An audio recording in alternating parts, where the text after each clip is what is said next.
What's up, folks? Welcome to Nino's Corner.tv. I am joined with Dale Comstock, former Delta Force operator. Uh, that's like I guess you could say levels over SEALs or berets or things like that, correct? It's kind of back in the past. I used to think that was like a myth. It was a secret. Nobody talked about it, but you're standing here before me today to tell me no, it was legit. You probably that's what probably levels above that other stuff, correct? Yeah, I don't know. I'll piss a lot of people off when I say I know that, you but are. there's a lot of steel fanboys out there that don't like that shit. But the reality is, Delta Force operator. No, you'll never hear of a Delta Force operator trying out for Navy SEALs, but Navy SEALs are trying to be Delta Force operators all the Yeah. time. So there's a reason for Hey, that. dude. Hey, man.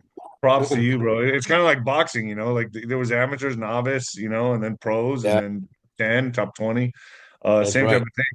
So I wanted to bring you on, Dale, because you have a lot of expertise in this. And I think what we're seeing with the last few terrorist acts, the explosion, the Tesla vehicle explosion at the Trump Hotel, the New Orleans vehicle rundown of 15 people, New York City mass shooting. This is all three within the last couple days. And the New Year's just beginning, and we have the inauguration just 20 days away, or 19 days away, 18 days away, minus 18 days. And I'm under the belief that this is going to pick up in frequency and intensity as we get closer to the inauguration. And then I think Trump could inherit some massive type of terrorist attack. Do you agree with me? Yeah, I'm totally on board with that. I agree. It's going to get worse. I mean, I I jokingly say sometimes even Ray Charles and Stevie Wonder could see this coming, man. The borders have been so porous because this particular administration has allowed what's happened. Even though the two guys that we know that did the bombings or the attacks were homegrown terrorists, nonetheless, they're still terrorists. And the unfortunate part is at least, well, both of them were military guys. Both were Army. One of them was now, it turns out, a Green Beret, and probably not a very good one because he did a shitty job on the car bomb. And from what I understand, he was probably a communications, what we call an 18 Echo communications sergeant. But I think there's going to be a lot more of that. We know that. You know, Probably at least hundreds, maybe even thousands of potential terrorists, military-age males have crossed the border, from whether it's Chinese, Iranians, you name it. We know they're here, and the reason we know they're here is I was actually told back in, the only reason I'm bringing this up now is because I've brought it up several times on the Alex Jones show and a few other shows. Um, I was told back in March, April timeframe by the FBI, DOJ that I have made it the top of Al Qaeda's hit list. I'm a priority target for them, and that they were actually looking for me in Florida. All right, so luckily I wasn't in the United States at the time. I live abroad, as you know, several different countries. I won't name exactly where I'm at, but they're out there. They're there, and they're in our country. And they actually asked me not to mention that little bit of information. Oh yeah, they're looking for you in our country. But I thought about it, I was like, well, why would I mention that? Oh yeah, because we probably don't want to embarrass or call out this particular administration for what they have allowed. So we've got terrorists in our country because this administration, the Biden administration, has allowed that, has encouraged that, and they've put us all in harm's way. So they are there. We know they're there. We know they're being arrested. Some of them are. We know there's a lot of sleeper cells in the U.S. now. And what we experienced in the last 48 hours is just the opening salvo of what we can expect for the future. They're not going to let up, and there's going to be different reasons we're going to see these terror attacks. One of the reasons I think one of the things we'll see is, Trump is, dead set on literally deporting all these, and I'm going to call them what they are. They're criminals. They crossed our border illegally. They broke the law. They are criminals, and so he's going to get rid of them. He wants to get them out, and so there's going to be a big effort to push him out. I got a feeling what will happen is, yeah, a lot of these families that came over here with, good intentions will probably go willfully. However, You don't think that these cartel members, these terror groups, you think they're going to leave when we tell them to go? They're not. In fact, what they're probably going to do is push back violently, particularly against law enforcement and any of those that set out to detain and move these people out. There's going to be pushback. I think there's going to be um, conflicts in the streets of America, and I think that law enforcement, the military, and contractors that are engaged in removing these people are going to find themselves also targeted. And it's not just them, by the way. These two guys, the guys with the trucks. I mean, they use Same vehicles. same rental dealership and same and ties to Fort Bragg, right? Yeah. Well, I think the guy in New Orleans was tied to I think Fort Hood, Texas, I believe. If I got that right. And the other guy, SF guy, the Green Beret, yeah, probably Bragg. But here's the scary part is I know that a lot of soldiers have drank the blue Kool-Aid, man. Literally, they have lost their freaking mind. They've been indoctrinated, inculcated into this mindset that somehow they've gone against. Look, and nobody's immune from it. It's literally brainwashing, and you've got now what would have normally been very conservative, patriotic uh, men have suddenly become these left-wing liberal lunatics, and are now becoming homegrown terrorists. And I think we're going to see a lot more of that. I've seen it. I've seen Green Berets that have, and SEALs and others that have become literally left-wing lunatics. And it's like, how is that even possible that you could have this mindset because it's so against what most of us in special operations believe. And but I'm seeing a lot of that. I'm starting to see a lot more of that. And it's not because they got smart and they're woke, and none of that stuff. It's just a form of brainwashing. And for whatever reason, man, they're the guy from Santa in New Orleans, okay, he's a ISIS convert. Well, He's he had you a know, he's flag in his car. I mean, to me, that just seems like a plant. yeah. I mean, Yeah, come he's on. he's nice. Exactly, man. So you know what? I'm not gonna say he's just a crazy freaking American and lost his mind. He was literally indoctrinated by ISIS. He's a part of that terror organization. The Green Beret, that knucklehead. My guess is he was probably a shitty Green Beret.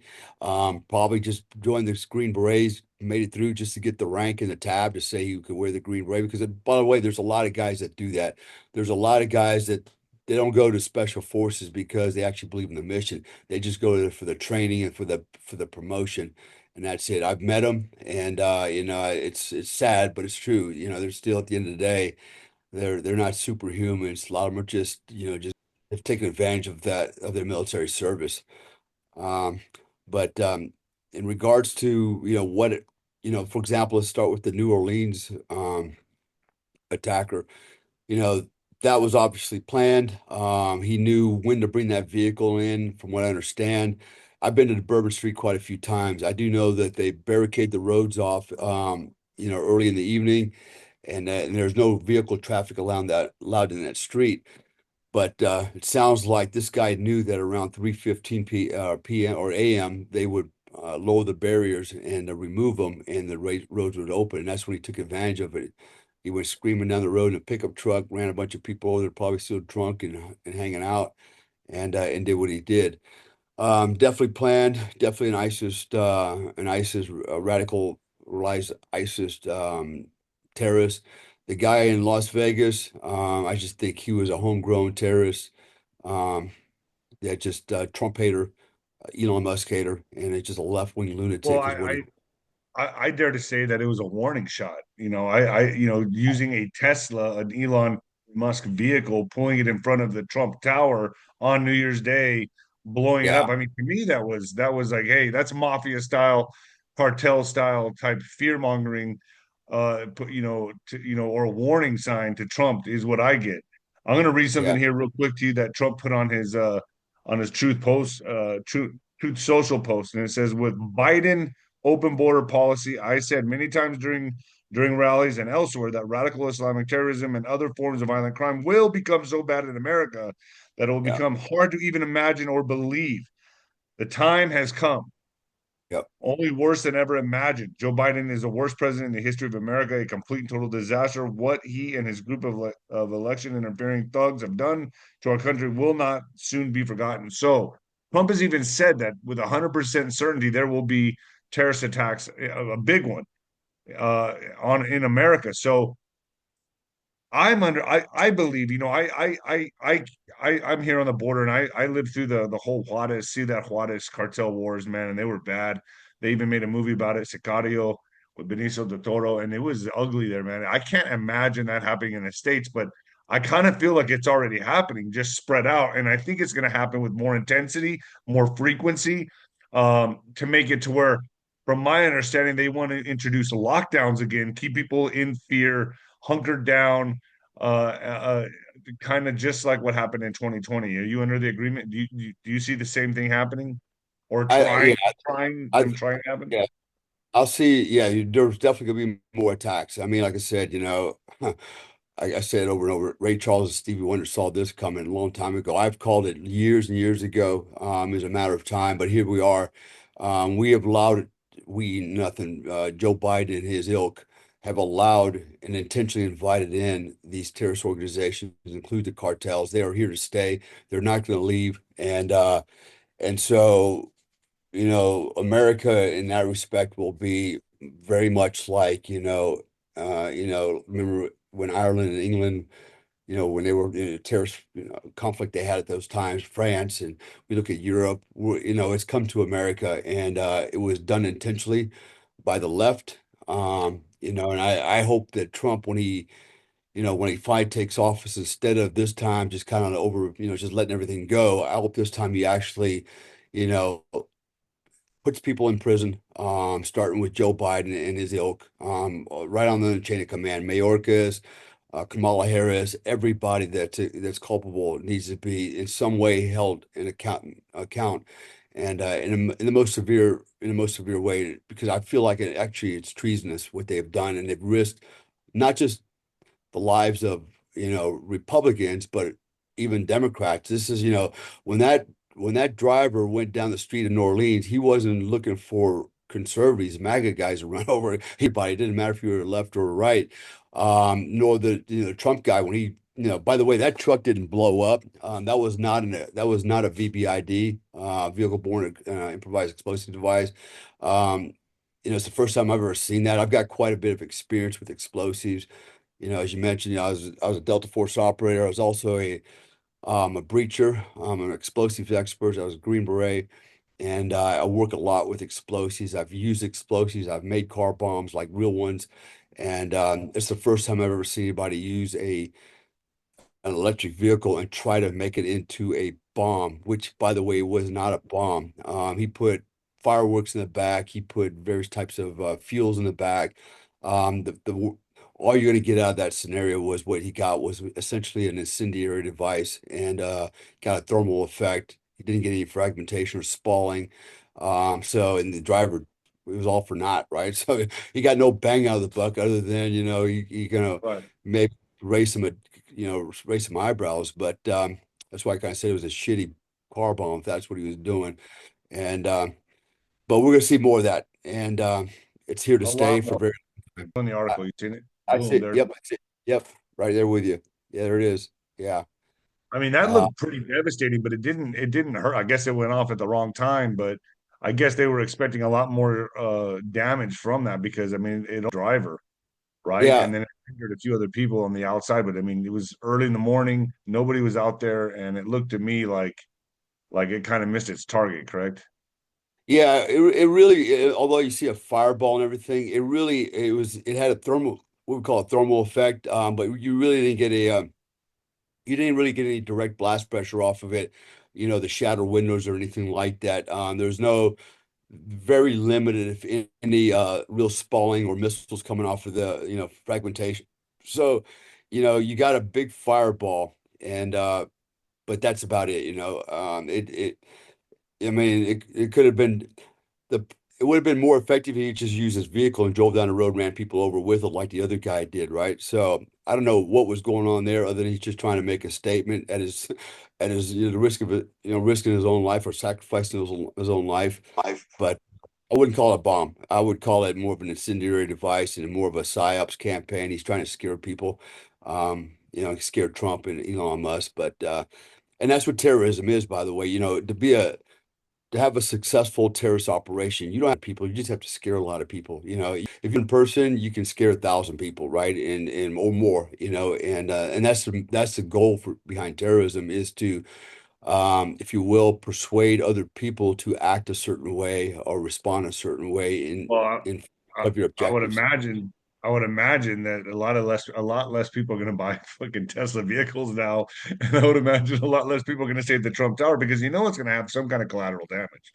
Yeah, well, and not only that, you're right. And people will probably look at every Tesla they see and think if it's possible, a possible car bomb or something. Um, Yeah. and it's psychological is what it is. And to your point earlier about, well, will this somehow invoke some type of scenario or martial law?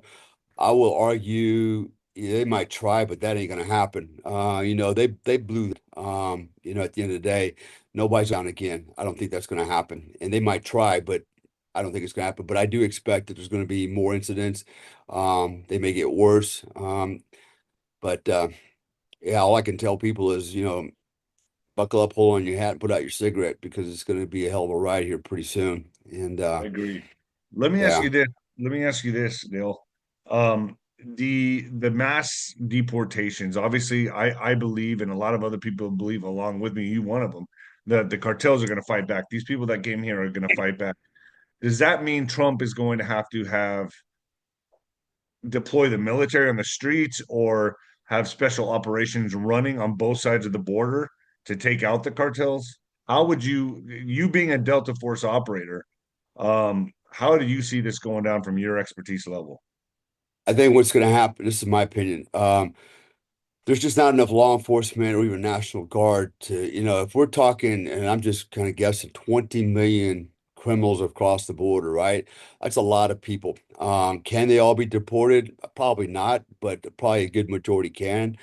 I think what he's going to have to do is call on private military contractors and companies to also help support this effort. In other words, I can see him going out and reaching out to, various, whether it's Triple Canopy or Blackwater, you name your security company, any mom and pop security shop, and go, listen, for every person you were able to arrest and we detain, that's $1,000 on their head or $2,000 per person.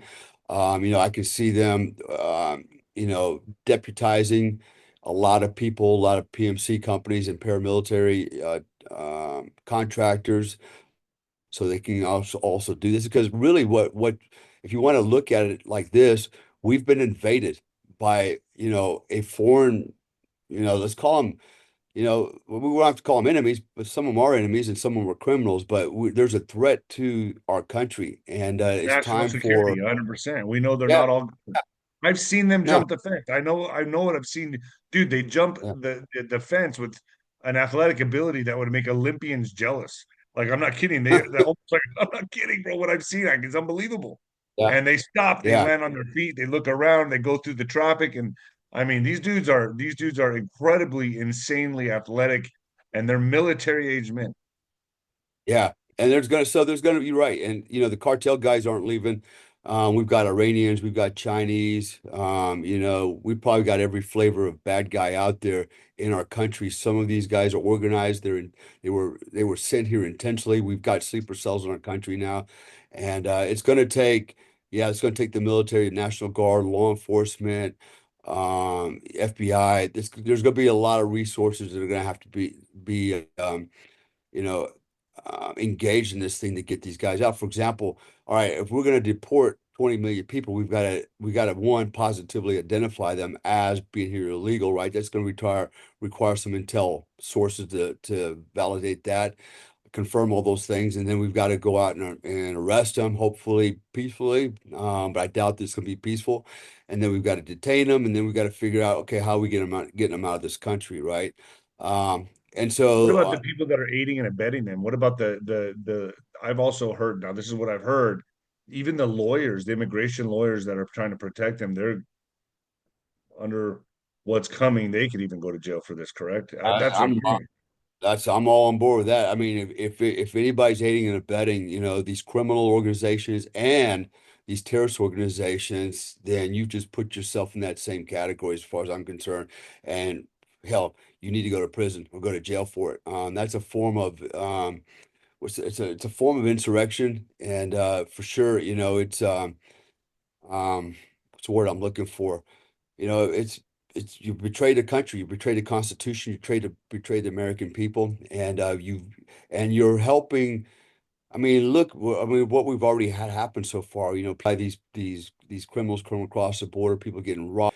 Our country's going to hell in a handbag. And if you're a facilitator or an enabler, i.e., a lawyer or a mayor or anybody else that's giving these people refuge or shelter or passage, you should be held accountable in the most severe way. That's the way I see it. There's got to be consequences this time. When Trump told me to throw you in jail and he didn't do anything, I was a little disappointed. Honestly, I think he should have just crushed her nuts, right? Because at the end, yeah, both of them, right? And so, I mean, there should have been consequences, man.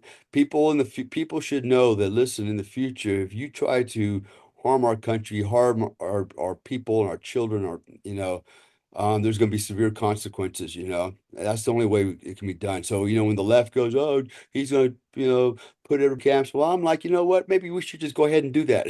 If you're going to accuse him of doing it, let's just go ahead and do it. And let's start the purge now. I'm down with that. But yeah, I think times are going to be different moving forward. Remember, when the IRA and the British, going at it. I think we can expect something like that. So Um, you see some type of like guerrilla warfare happening on our streets, civil unrest, violence, violent crime, and I kind of I feel like they're all going to be activated around the same time, yeah. starting a couple days ago. I think it's game on. Oh yeah. You're right. You know, I kind of said this back in November before the election. I was on the Alex Jones show, and I brought that up. I said before, after the turn of the year, the run up to the inauguration, you're going to start seeing. In fact, I predict, and I still predict that they're going to target his family for sure. They're going to go after Trump's family. If they can't get Trump, what's the best way to get to him and get in his head? Get his family. And I've been saying that, and it's a matter of time. I think they're going to take a run at them as well. But I knew this was going to happen. Just wasn't sure just how it was going to happen. But I think this is it. I think you're right. We're going to see a lot more of this. You're going to see a lot of if you will, unconventional warfare, guerrilla warfare in the street. You're going to see, you're going to see law enforcement targeted, I think, a lot. National Guard, paramilitary guys are going to get targeted. That's actually very common here in Southeast Asia. The terrorists go after the police, particularly because the police in where I live, I'm not going to mention where I live because I actually have an active threat against me. And I don't need the bad guys to know exactly where I'm at any one time. But um, I know that they do target the police here almost exclusively. They blow them up, they shoot them because it's the police here that have the role of um, conducting counter-terrorist operations. So they're targeting them. They're not targeting this the civilian population. And why would you, right? Because if you want to win the hearts and minds of the civilians, you don't want to kill civilians because now you're turning everybody against you. You just want to go They're after doing the that. They're doing that though. yeah. Well, they're doing it right, but I think eventually, I think what you're going to see is more, especially when the deportations start. I think you're going to see a lot more attacks on law enforcement and the military, and National Guard. I think more so than civilians. You don't gain a lot by taking out civilians. You just make more enemies, is what you do. So the Uh, war really is just beginning. yeah, I think so too. I think so too, man. For sure, it's coming. Do you It's think do here. you think that maybe they can cause an event to have all the police show up in one area and then boom, get them all there, Yeah, kind of that's like actually rat trap them? Yeah, that's actually how it normally works. So they did apparently find some IEDs. Not sure, I don't think they went off, but they found some IEDs in Orleans. So that operation was not just a singleton operation, it was a team operation. Apparently, there's four other potential or suspects.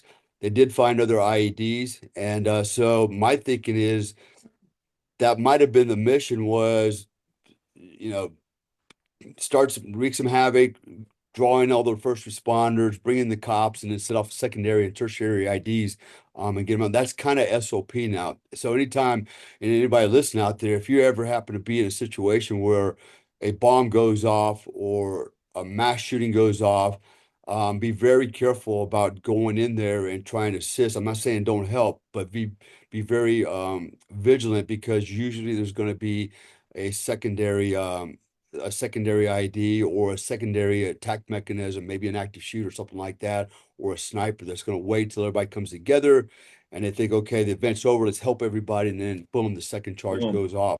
Yeah. Do you see planes going down again? Do you see travel being disrupted? Everyone's traveling right now. It seems like there was just a string of attacks just recently. I would expect probably this is going to be really picking up in frequency and intensity these next few days going into inauguration to give Trump a big shit sandwich he has to take a bite out of and then inherit some kind of civil unrest or war. Uh, Yeah. Thoughts?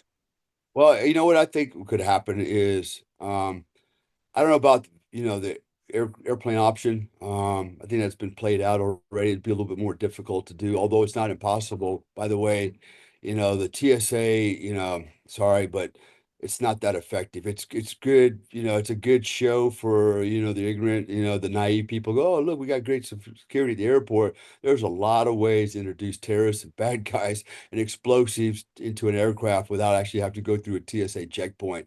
And the airports are very porous, and Yeah, they're not you going know, to use some guy with a duffel bag going through the TSA lines. They're going to use some no, no, mechanic or yeah, like this, yeah, yeah. There's other ways, right? But I think you know, I, I can think of a lot, and I'm not going to mention it here on the air what I would do, but there's some very simple ways to literally create mass casualty events with very minimal effort, man. It's scary what's possible. And I think these things have already happened to some degree or another. It's just the government has denied that there's an affiliation with terrorists when these things happen. I'm talking about certain kind of accidents, but I think you can see, for example, I don't know. Let's just say, I don't know.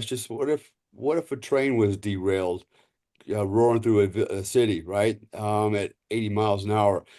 Very simple to do, very easy to do. So easy it'd blow your mind to derail a train. And so, that's just one example. And just imagine if you could stop all the trains now from traveling. Now you've affected logistics, passenger travel. You scared the supply hell out. chain. Right. There's a lot of things there. There's a lot of ways to conduct a terrorist operation that doesn't involve a car or even a bomb or even a weapon. There's other ways of doing it. Well, obviously And vehicles. Vehicles have been used this last time. yeah, vehicles are good, man. I mean, that's the old hat. What are we gonna do? What are we gonna do? Ban vehicles, right? So, and they're Yeah, pretty two good. vehicles are used. One to run over a lot of people and then one to explode. I mean, boom, two right there. Two vehicles used in the last Yeah, two. And so yeah. No, you're right. And who knows, man? They're pretty creative. And the problem with mitigating these threats is the bad guys are always 1 to 2 steps ahead of the good guys, right? We're always reacting to, oh my God, they just did this. Well, now we need to do that. Well, while we're mitigating the last threat, they've already figured out a new way to do something, right? So we're always a couple steps behind. The way well, to effectively stop terrorism is to be able to anticipate what's the next paradigm, what are they going to do next, and then build up or shore up your security to prevent that from happening. And so I've heard that through the administration that a lot of the immigrants have been traced and tracked. So when Trump gets ready to do the mass deportations, that they've kind of got a web of contacts and they kind of know what's going down. Would you see that being a Delta Force operator? Would you think that is realistic? That's probably. I mean, I don't think he's going to go into this blind and just start. Let's just start going door to door and taking people out. I mean, you're just that's a recipe for chaos. But don't you Yeah, think there has to be a web of intricacies to where he will find and seek out certain heads of groups or organizers, take them out, and then the rest fall? I don't think so, man. It's too many, Really? too. Yeah, and if this is why I said earlier, if you're gonna, I think he's gonna have to, if you will, deputize paramilitary companies. He's gonna need help from civilians to do this, right? But in order to go out and to round up people, you've got to have good intelligence, right? So you're going to have a good intelligence network, and you're going to have to be able to positively identify who the guys are that you want, right? So okay, we've PID'd certain people. We know these, it's going to take work. This is going to take a huge effort. You're going to need an intelligence arm to locate and vet, these targets, and then you're going to have to basically send in the action arm to go actually do the deed. Then you're talking about detainment and transportation.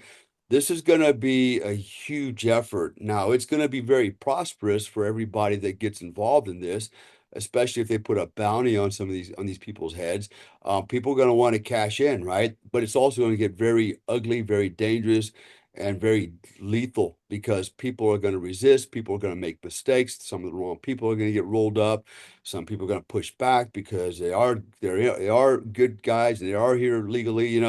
There's going to be a lot of confusion. So the intel arm has got to be really good, and that's going to take, I think, a while to develop, right? And then there's going to be, well, who's going to now we're talking about enforcement of laws, and who gets that right to do that? Are we going to give that right to civilians? Are we going to deputize civilians and PMCs? Are we going to integrate them with marshals and other LEOs and LEOs to help guide these companies and others in the execution phase?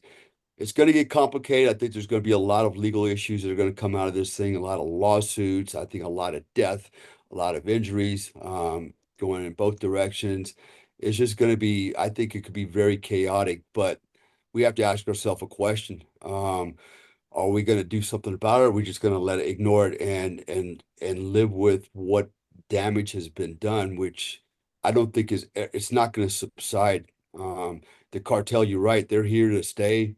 This is a boon for them. They're making lots of money. The The fentanyl gold rush for them, situation. man. I mean, this Yeah. is huge for them. And So, for the so Chinese, the Chinese they're fighting us right now. This is World War III, and they're winning. They're using they're using drugs to kill us, and uh, it's gonna just keep getting worse, man. So we so have to one of ask the main what to do. objectives I would imagine, and I'm sure you agree with this, is to make Trump's presidency, his incoming presidency, a complete travesty, a complete failure, Yeah, of tragic, course. civil war on the streets. I mean, that's probably the next plan X, Y, and Z for them. Now that they lost the election, they're like, hey man, let's make this the worst presidency ever. Yeah, no, agreed. I know that's for sure. They're going to do that. They're going to make it look really bad. They're going to try their best to just destroy everything this man does, and they're going to try to make their comeback again. We got to remember the Democratic Party is no longer a Democratic Party. It's Right. literally they're the enemy within, and they've got to be stopped at all costs. And we can't let Trump fail. And this is what they've done right now by bringing in allowing all these people to come in. They're going to create a lot of chaos for us. And to answer your question about, the unit, Delta Force, SEALs, others running operations in the United States, that's easy. I mean, all they have to do is wave posse comitatus, and that can be done. But the problem is, look, these units aren't that big. Delta is very small, very small. Um, and so they're going to be committed in other places.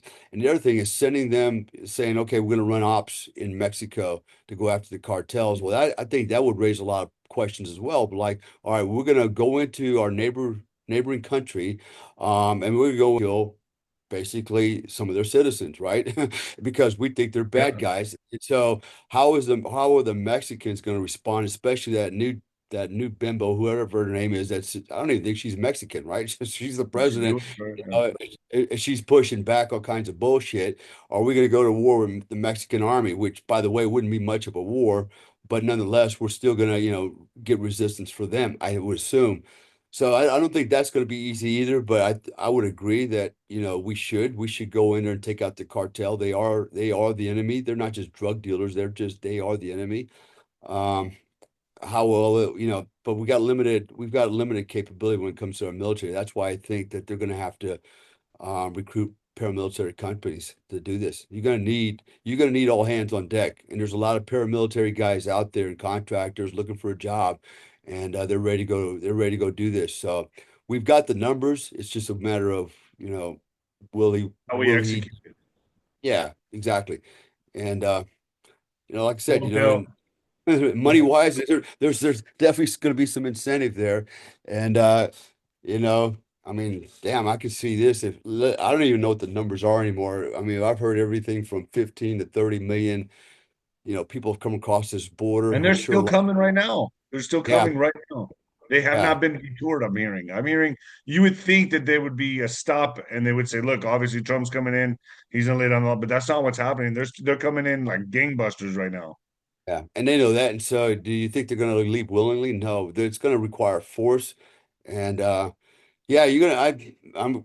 Like you said, man, the streets of America are gonna get really ugly for a very long time, man. It's gonna look like, Ireland and Britain. You're gonna see a lot of terrorism, and I might be wrong, man. They might target a lot of civilians too.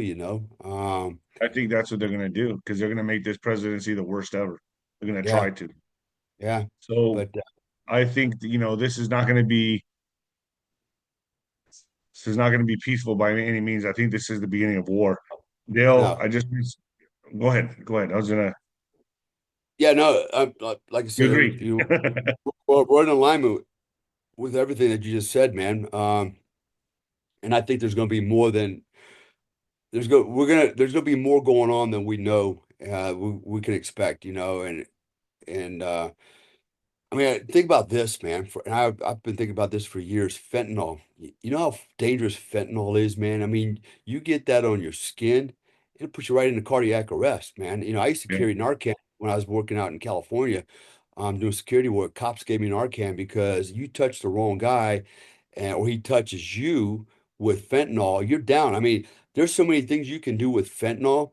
In fact, I know for a fact Yeah. there's been a couple of Put um, it in the water.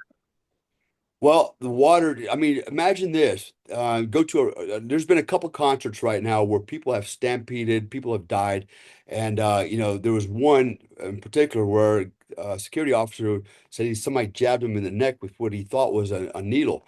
And he went down. And then, another one down, another one down, another one down. All you got to do is touch somebody. Imagine if you had, you took some fentanyl, you mix it with a little cream, and you put it on a watch. You walk by somebody, you rub their arm with a watch, and boom, they fall over. The next guy falls over, and the guy next falls over. You put it on doorknobs, door handles. There's so much shit you can do with fentanyl, and it's dangerous. And people would even know what's happening. It's like, oh, he had a heart attack. No, actually, he went down because of fentanyl. But by the time you figure that out, you got five more casualties on your hand. It's really dangerous Yeah. stuff, man. And people need to stop being so damn naive, Yeah. and need to stand up because we're all at risk. There's enough fentanyl right now to kill every American 10 times, That's and scary. it's 30 times more potent than heroin. And I mean, that's a weapon. And we know for a fact, I happen to have personal knowledge of this, because some things I'm doing that that the Chinese are actually they're bringing all the admixtures and the fentanyl, they're bringing it into the cartels and they're pumping it through the cartels in the United States deliberately. They're deliberately poisoning Americans. We're in war. We're already at war. And so it's not a bunch of, It's not kids tanks out and bombs and missiles. It's fentanyl. there. Yeah, It's yeah, exactly. it's Exactly. It's a different, I think the proper term for it is, we're in Gen 5 warfare, yeah, right? yeah. Generation warfare is where it's at. It doesn't have to have missiles and bombs, although we're going to see that. It's literally information warfare, psychological operations is what we're seeing. And even what you'll see with these terrorist organizations, for example, I can see Bourbon Street probably going to be dead for a while. Nobody's going to want to go to Bourbon Street anymore, be another, become another casualty, like in Bali, right? When the Bali bombers hit Legan Road, down in Kuta, they went into here's how they set it up.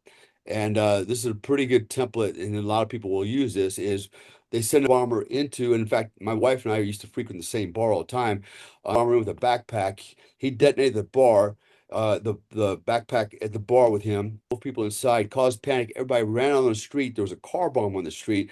Now, according to the reporting, there was 100 and roughly 75 pounds of explosive in the van, which I call total bullshit. Based on the damage, I've got all the pictures and video. I would argue it's probably 1,000 pounds of probably some type of fuel oil mixture, and because everything was incinerated and everything caught on fire. But basically, everybody ran on the street, mass panic, and once everybody was on the street, that secondary ID went off in that car bomb, and in total, I think 206 people were killed. Indonesians, Australians, expats, a lot of people died in that incident. And by the way, that killed business and tourism in Bali for a very long time. They had to do a lot of work to reinstate confidence in people and get the tourists to come back, go, it's safe, So honest, there's so many objectives here to just to destroy the economy. Well, that's a Same, big one. same object. I mean, Yeah. this would instill people to stay home, not go near any malls, shopping centers, anything like that. I mean, seriously, that's what they're doing. Well, that Steal the you said business of America.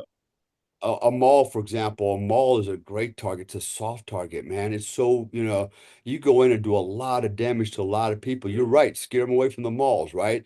Get them off the roads, keep them out of the subways, right? So there's so many things you can do to, if you will, disrupt our society and our way of living, just through fear alone, because that's all terrorism.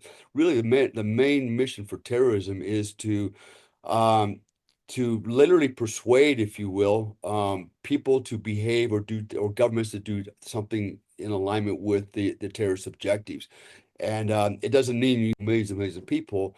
All you person is scare thousands of people. It's like, oh shit, and that's what it takes.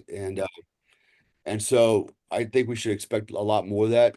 And I think American people, this is why we've got the Second Amendment, man. I think people need to arm themselves. I think people need to be You see ready that? to. You see that's going to happen? Like, do you see like citizens taking the law into their own hands and getting ready to I, properly? Because there's I going to be a think lack of police, I would imagine. I think so too, because well, the problem is cops they're reactive, right? They show up and do the police reports after the fact. Who's going to protect us? It's going to be you. It's us. We have to protect ourselves. And if you're walking down Bourbon Street and you see a dude hauling ass down the road with a pickup truck running people over and he's got a gun, are you going to wait for the police, or are you going to take your weapon out and you're going to return fire, right? I know what Right. I'm going to do. I'm going to get in the fight right now and try to stop this madness. And that's what it's going to take.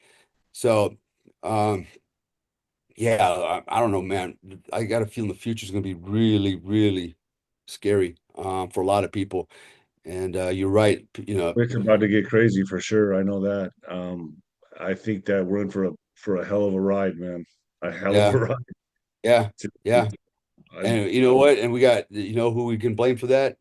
Well, we can blame half the country because they voted for these monkeys that are running this country right now. And they did this on purpose. They allowed this to happen. They intentionally allowed it to happen. And there's no doubt about it. I mean, anybody with one light brain cell can see what's going on here and what has happened. So, this is a um, globalist plot to take down America. That's what this is. that too, right? We've been betrayed from within, from our own government, and from half the people in our country. They've betrayed us because they've allowed this. And you're right, there is a globalist agenda. And you're right. I think that they do want to see us go down. Everybody thinks that, there was a time when people loved Americans. And take it from me, traveled to or worked in over 101 countries, man. I travel all the time abroad. I'm all over the planet. And I've got a pretty good sense of what people think about Americans. And, it's not all good. And honestly, they would love to see us go down. And they'd love to fill that vacuum once we're done. And and they're getting pretty good at it. The world's kind of collectively starting to align itself against us, although with Trump coming in office, also noticed a lot of people kind of taking a step back, going, okay, okay, okay, we're going to play with you now. But a lot of people out there don't want to see us survive. Publicly, seemingly, but really behind the scenes, they're plotting to take this guy out, Yeah, they take don't down want us. America. Yeah, they would love to see us go down, man. And I mean, think about who he has. RFK. He's going against big pharma. He has Elon Musk, big tech. I mean, they're going yeah, to monopolize. I mean, this is a massive threat against the globalist agenda, man. The green energy, all yeah, of it that they have yeah, trillions of dollars, if not billions, if not trillions of dollars invested in. This goes against yeah, all of it, man. I mean, he's playing chicken with the globalist elite right now, and actually, the Americans are being held hostage, but honestly, we have no choice in this because if we go the yeah, other route with it, which is the globalist route, we're done anyway. It's yeah. it's to our demise. Yeah, we're done, man. You're right. And honestly, man, I was before the election, I was sitting on the fence if I wanted to come back to the United States or not, because I do live abroad. I do have a home in America as well. But I do have, I live abroad in different places. And I thought if Trump doesn't win, America's done. I'm never going to come back, and I'm going to just sell my shit and there won't be America to go back to, as we know it. But thank goodness he did win. And so that's kind of reinstilled my confidence.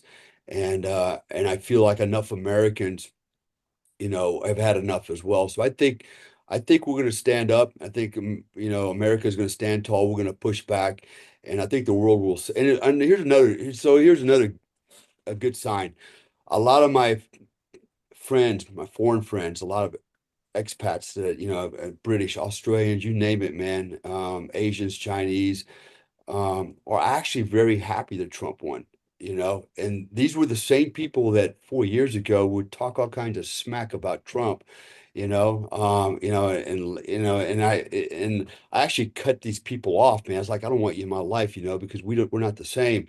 Right, These same right. people call me back going, man, I'm so glad because they saw the writing on the wall. They knew if Trump went down, America goes down, everybody goes down. And now they're now like, oh God, hope this guy wins because, we're talking about things like, if they go with, digital currency and that becomes, they get rid of the fiat, the dollar, and now we're stuck with digital currency. That's the ball and chain to get you with. Once you're subjected to just paying for everything in digital currency, they can track everything that you can do, they control everything you do, your movements, etc. Our lives will never be the same. And we dodged a serious bullet just now, a serious bullet on this last election. And I think we have a chance. I think there's enough spirit in most Americans to fight and push back at any cost, and keep America great, and hopefully save the republic, man, and save our freedom because we were really close to losing all of that. Then But it's not just gonna be us, the fight. the rest of the We're world, in for the man. fight now. All Yeah, it just meant, all that was the bell ringing. yeah, At least we're not dead. We're in the fight now. yeah. That's we have the high ground, right? Yeah, I agree. And we just can't and the cool thing about Trump, man, is the guy's got some balls, man, and he'll lead the charge, man, and he's not gonna freaking, threaten them with a red line and then watch them cross and then not do anything. He's actually gonna do shit, and Yeah. he's got a lot of Americans, me included, behind him. And honestly, I'll fight and die for that man. I swear to God, I will do it. You know what? Not because I'm a Trump fanatic. It's I understand what he represents and what he represents for my family and my children and future generations. This guy, by his position, has the ability to really save our freedom. And so I am willing to go to any length to make sure that man stays alive and that he can meet his objective and secure our country. I'm willing to get back in the fight, to do this. I'd be happy to come back and round up criminals. I'd be happy to come back tell members right in the damn face all day long, man. There's plenty out there like me, so um, you know, call on me. I'll Man, come. you're a man after my own heart, bro. I mean, I'm never too old to fight. I'll tell you that right now. And I'll do it for my family. I'll do it for your family. I'll do it for like-minded Americans. I will come back and fight. And here's the sad part. So before November, my son here, he's Indonesian. Um, he wanted to join the U.S. military, and I said, no, not no, but hell no. I said, why would you join this regime right now, right? What are you fighting for? You'd be fighting for socialism and communism and all this bullshit. I said, no way. I said, but now if Trump wins, that's a different story. We'll have a real army again, and we'll get rid of all that woke crap. But so I've come out and said this loud many times, on like I said, Alex Jones, for example. I've come out and I've told Americans, hey man, don't fight for this country. Don't join this military. If you're gonna fight for your neighbors, for your family, for like-minded Americans when you have to. But don't put a uniform on and go abroad to go fight somebody. We're done with that shit, right? So it's Yeah, time to take go care fight for of Ukraine, right? Go fight for ourselves. Ukraine. Go fight for Israel. Yeah. Right now we need to fight for It's ourselves is what we need right, to do. and the war's coming to our doorstep. Yeah, it's It's here. here. The enemies are within the gates. They're Yeah. here, or behind the gates. It's here. Well, I can tell you something else, on another note, real quick, that, if Trump decides to use, the tier one assets, the units, SEAL Team 6, Delta, um, to go after the cartel members, they're going to get their ass handed to them. And not the SEALs, but the cartel is going to get their ass handed to them. They're good. They got a lot of shit, and they got top-notch equipment. They got good intel. They got good. They're their own little military, but they're going up against the wrong guys, man. These guys are going to eat their goddamn lunch, man, all day long. I'd love to see that too, but it's got to stop, man. It's got to stop. This drug bullshit's got to stop, man. Too many young Yeah, people have died. People are dying. Cops are dying because of this. Yeah, yeah. we I gotta mean, the stand up. Chinese are funding the cartels to make this fucking fentanyl, and now there's even more. I don't know the exact name of it, but there's now even more dangerous drugs coming through that are like Oh, 10 yeah, times to 100 times more toxic and yeah, potent than yeah, fentanyl. Do you know about this? I forgot the name. I was reading up on it, yeah, and I have a buddy that works at a drug rehabilitation center, a recovery addict center, and he knows all about this. He gets the numbers and that, and they're seeing a new drug coming through now that's killing people yeah, like that Narcan doesn't even work on. yeah. See, yeah, that's why we gotta. All Americans need to stand up and become part of the resistance, so to speak. And See, you they need knew past. that we are living in a drug culture, and they know that Americans like to party, drugs, and now anything can be laced with it. I mean, someone could just smoke a joint and have that crap laced with fentanyl or whatever that's in there, and you die, or you take Molly because we are living in an EDC, drug culture, rave parties. The youth now pop Xanax, pop Adderall, pop this, pop Molly, pop whatever. And so if you could just lace those items or those drugs, they're dead. You're killing our Yeah, youth. yeah. And and the sad part is, the war on drugs never worked anyways. It never was meant to work, right? It was just another way to, employ a lot of people, put a lot of people in jail, make a lot of money, you know. But the war on drug didn't work. It didn't work. And honestly, this war probably not going to work either, man. It's just going to be too big, too huge, and if everybody in America would just pull together and put politics aside, go, you know what, as a collective, all of us agree we need to stop these people. We need to get them out of our country and secure our borders. If we could do that and work together, we might be successful.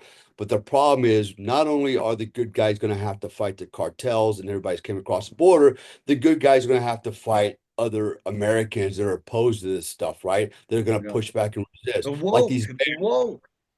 yeah, like these mayors, right? Newsom, and we're not going to allow the ICE to come in and do this, and we're going to hide. These people are Enemies of the they country. yeah, man, and they need to be dealt with very harshly, And I mean, look. I'd even be willing to say, let's go vigilante on these people. What the hell, if the government can't do it, enough Americans get together and we take these guys out. It's time that American civilians take our country back. If the government is not going to work for us, then let's get rid of these dudes, like Gavin Newsom and all these other liberal jackasses that are making all these stupid rules and are protecting all these terrorists. We need to take them out. We need to take care of them, get rid of them. They've got to go. And if the government's not going to do it, let the civilians do it. That's why we have the Second Amendment, right? That's the reason we have it. That's exactly the reason we have it. We don't have to go hunting. We have it to stop a Right. tyrannical government. That's exactly what We we need got we right now. need weapons that match the government's actually. That's really Oh what yeah. it's about. You're not supposed to have anything under what the government is not really, if you really want to really look into it, you're supposed to have equal firepower to the government, but I ain't going around flying fucking F-16s and shit. So Hey, what's funny is, Joe Biden came out one time and he said, your AR-15 can't stop an F-15, right, right? that's what he said. Yeah. And everybody was like, yeah, yeah, that's right. So turn in your AR-15s, right? Here's what they don't get, right? And I said this on Alex Jones not too long ago. I intentionally got on there and said this because I wanted everybody to hear it. And I use that example. I said, at the end of the day, I don't need an AR-15 to stop an F-15. I don't even need an AR-15 to stop a pilot. All I need, maybe a hand to stop that pilot's family. You get it? It's asymmetrical warfare, right?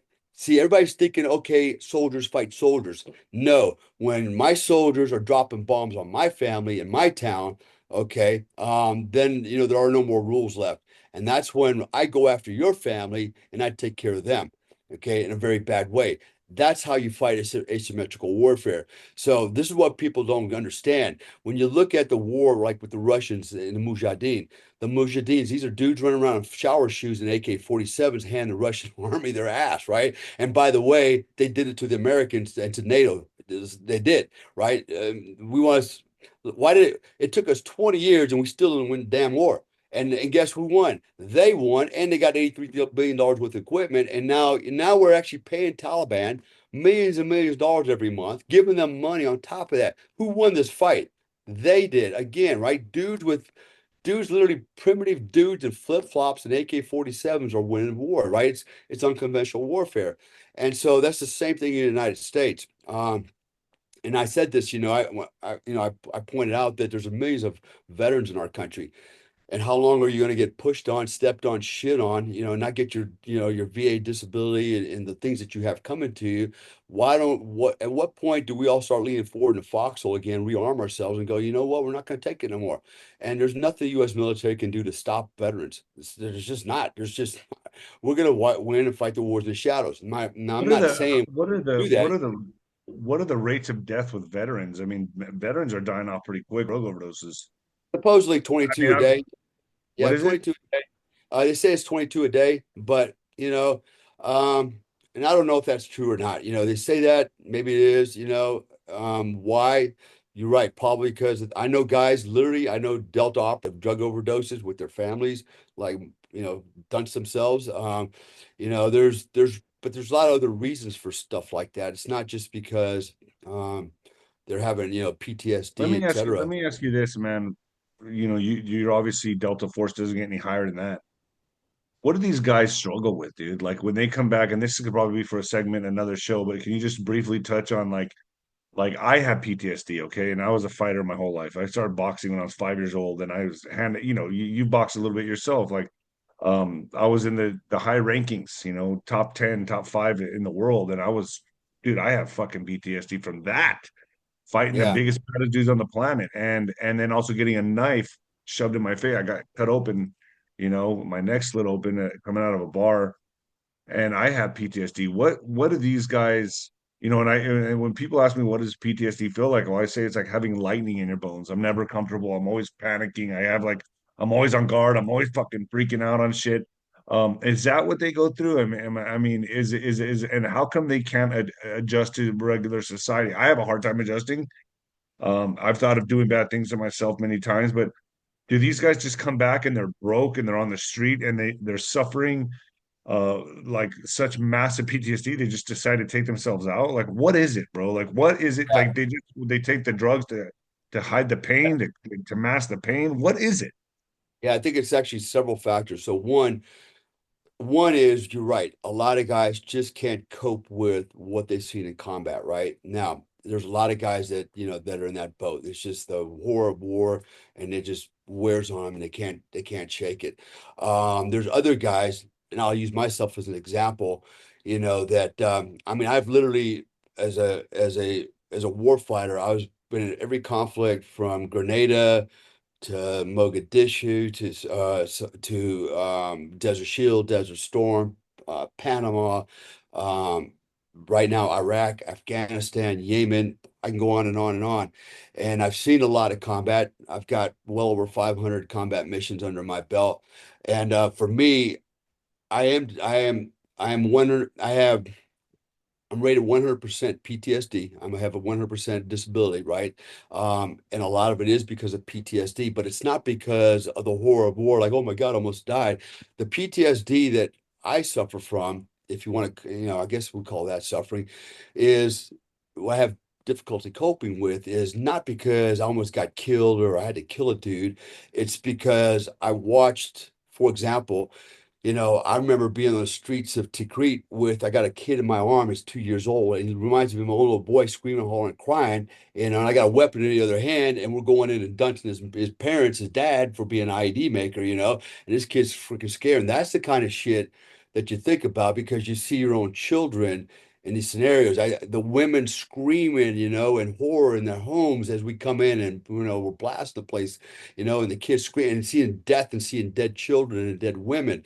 When you see that type of stuff, I mean, I'll open a bit here. I mean, I kid, I didn't mean to, but these guys were my men. I put up a booby trap, to stop some sappers coming in, and just some dad sent his kid up to go collect unexploded ordnance and brass to make some money, and the kid walked right through one of my booby, and so those are the kind of things you have to live with because then you go, well, damn, was it really necessary to have these booby traps there? Or, and I'm thinking but my soldiers were dying and they also have children, and I got to protect my soldiers and indirectly their children, but I didn't expect to kill somebody else's kid, who had, stupidly send his kids up there. So I cope with that kind of stuff. It's the innocent people that got hurt that wears on me. Not because of my hands, but just because I witnessed that, because I can relate it to my own family, right? I can just imagine my family being in a situation. What about seeing That's your own friends die? sorry, what was What that? about seeing your own friends die? Like, how did that affect you? You know what? You know what? You know what? It doesn't, and I'll tell you why. Because watching my friends are dying is actually we didn't celebrate their dying, but we celebrated their life and the fact that they died doing what they love to do, right? Because we all and see that's the other thing is, you know, I enjoyed going to combat. I enjoyed doing what I was doing. I enjoyed fighting, just like boxing, right? We don't go boxing because we're scared. We enjoy the fight, right? So we go The in there. adrenaline, the rush, the fucking yeah. Yeah, we go in there confidently, right? We don't go in there fighting out of fear. And so it's the same thing with, like, for example, the unit. We're not fighting out of fear. We're fighting because not because we have this bloodlust either. It's because we have a purpose, right? We know our purpose in life. Our And you're purpose is trained. and we're trained, right? And so we go in there. So the guys that are suffering from PTSD, is probably something, it's not because they almost died that they're freaking out because they've already accepted that. We don't have PTSD because we thought we were gonna get killed. We have PTSD because we looked at the collateral damage, the innocent people that were getting hurt, and we looked at how the enemy were hurting innocent people, So it's you the know. haunting. It's the haunting. And it's Yeah. probably the jolts to your nervous system of adrenaline that you can't shake. Well, and there's one more factor that people probably never think about. Okay. And again, it's not everybody in the military, but certain organizations. There's a thing called operator syndrome, right? So when we talk about operator syndrome, it's not just not Delta Force operators, nothing like that. It could actually be cops, firemen, EMT, emergency room doctors, right? When you live every day of your life and you get a very high dopamine level, right? A high adrenaline rush every day, and it's literally like every day you're on a drug, and then, Yeah, man. and you do this over and over and over, and all of a sudden it's over, right? You're not doing it no more. It's like, okay, where's my fix, right? It's become a kind of an addiction. And so a lot of guys, when they leave combat, or leave the military, or law enforcement or whatever they're doing, suddenly they're like, I need to fill this gap I have. I need to get this dopamine fix again. Where do I get it?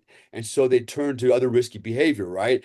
Drugs, alcohol, or maybe get involved in other things that are definitely risky and puts them at harm's way, or they don't find anything, and then they become so depressed Right. So, there's a lot of, it's not, you can't always say it's just one thing. We just fixed this one thing, it's done. It's a myriad of factors, right, that affects people, some more than You're others. 100%. I mean, I'm dealing with my own way, man. From Right. retiring from weight boxing, dude. The Right. dopamine dumps and serotonin and adrenaline that I was living off of for fucking over a decade is gone. Right. Exactly. They call it allostatic load, right? And Yeah. And every nothing, day, so nothing thrills me anymore. Nothing really, I don't really get, I mean, I do my podcast, they're okay, but I mean, like, nothing gets me going like it used to, bro. Like, I've just been numbed. Like, yeah. See, numb, and numb, you'll have numb. to, and what usually ends up happening, like in my case, right?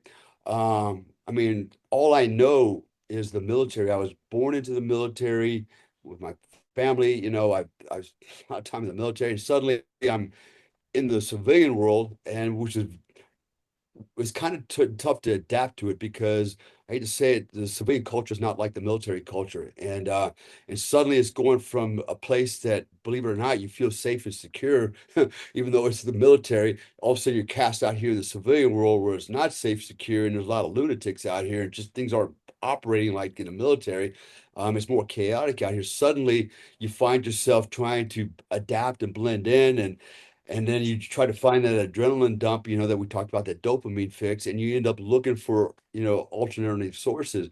I do, but I've decided to take you know, to get my fix from being creative. In other words, I have several companies. My wife and I just opened up a restaurant bar, another one, and so I get my fix by creating new projects, right? And that keeps my attention for a while. And to be honest with you, I still go out and I do the deed, man. When people call and they need some help, I do a lot of private work.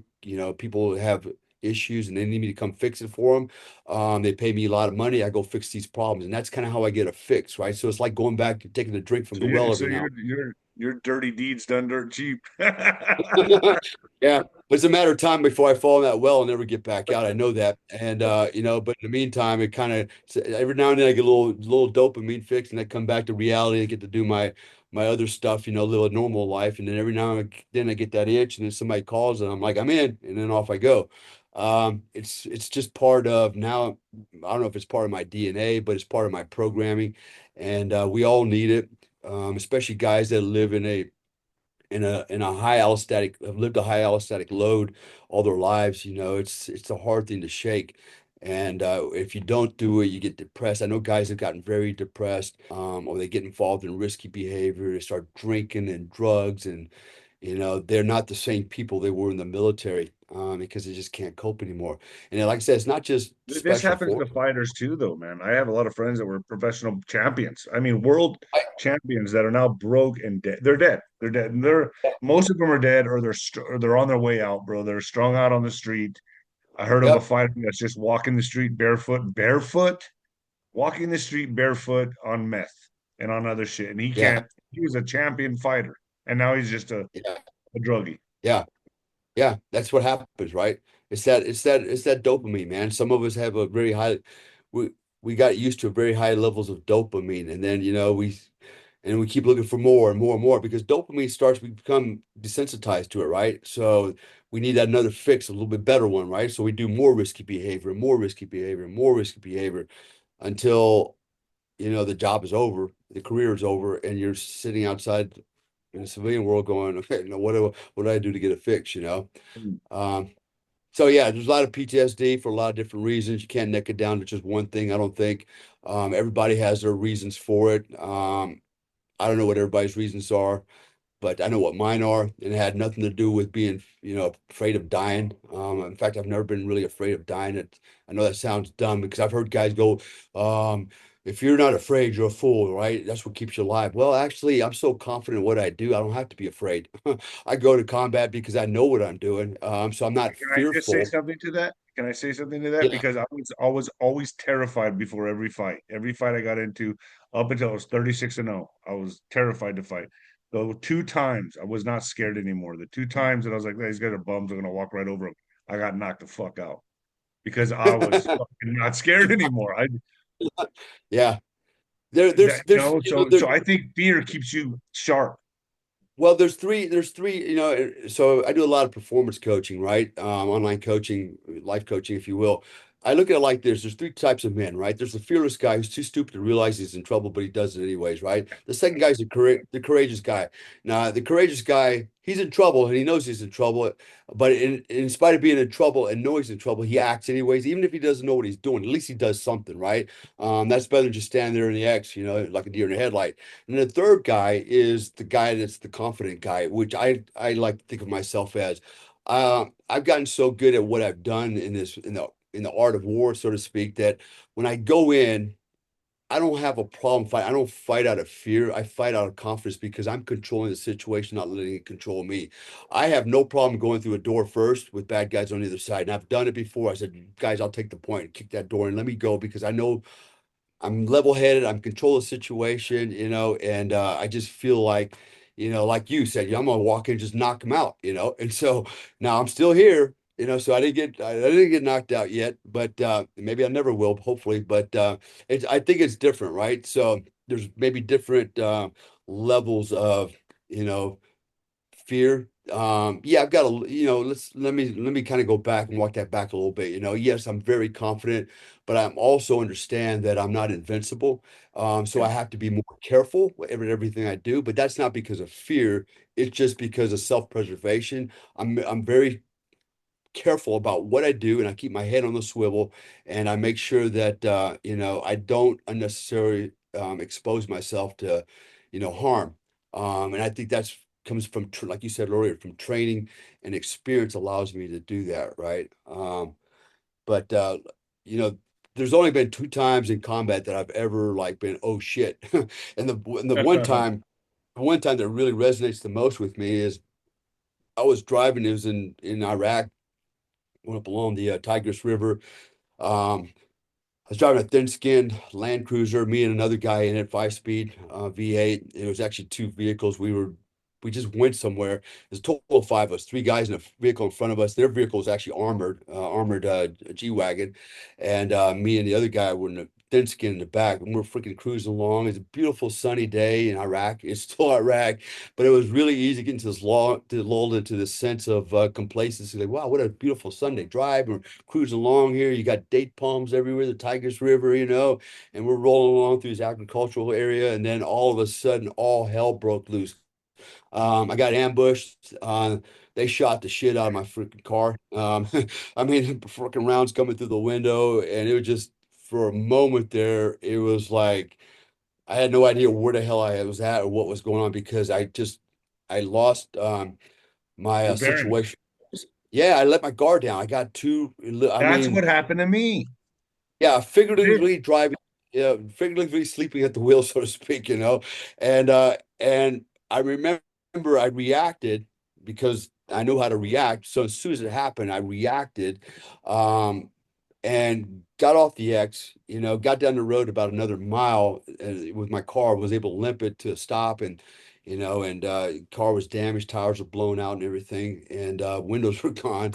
And I was standing there just kind of like really still, I wasn't shaking, but I was really rattled about that. And I was really upset because I let my own guard down, not because they, I was mad because they got the jump on me because I let my guard down. Normally that never happens. I'm always ready. But today was just sunny day, Caught beautiful slipping. cruise. And So it's like bam. if you stay long enough in the game leaves you. You know Yeah, that I've always said that to people, and I can only explain this through boxing is that you stay in the game long enough that you either leave the game or the game leaves you, man, and that's just the yeah, truth. I don't give a shit who you are. I that's watch it true. with those fighters all the time, man. They stay in too long, and the next thing you know, they're that punch drunk fucking idiot that's still got one Yeah, good fight left in them, and then they just look pathetic. And it yeah, happens, bro. I don't give a shit who you are, man. Especially if you're used to winning and you fucking yeah, win and that's what you know how to do, you will get caught slipping at some point. And I did. Dale, yeah. I would say thank you. I got to get rolling, but man, you are an amazing Okay. podcast, brother. You did not fail to like just bring the heat, bro. You're awesome, man. So you're Appreciate welcome it. anytime on the podcast as this continues. I know that this is going to get kind of crazy, so I would love to have your commentary Yeah, whenever you could provide it. Anytime, man. Anytime. Actually, that's what happened earlier. I had this one podcast. I've been on it probably 50 times. They're like, hey, we got to talk about this thing that happened. I was all right, let's do this. And then you call, and I was like, all right, well, let's do your two, right? So I've done two podcasts back to back right now. And it's oh yeah, it's only 4:20 in the morning here. And I got to get up in 3 hours and keep doing You this. get your rest, Dale. Yeah. Thank you, my No man. worries. I don't know if I'm gonna try to put parts of this on YouTube and then on Rumble and on Nino'sCorner.tv. All right, brother. Appreciate it. Thank All you. right. Have a good one.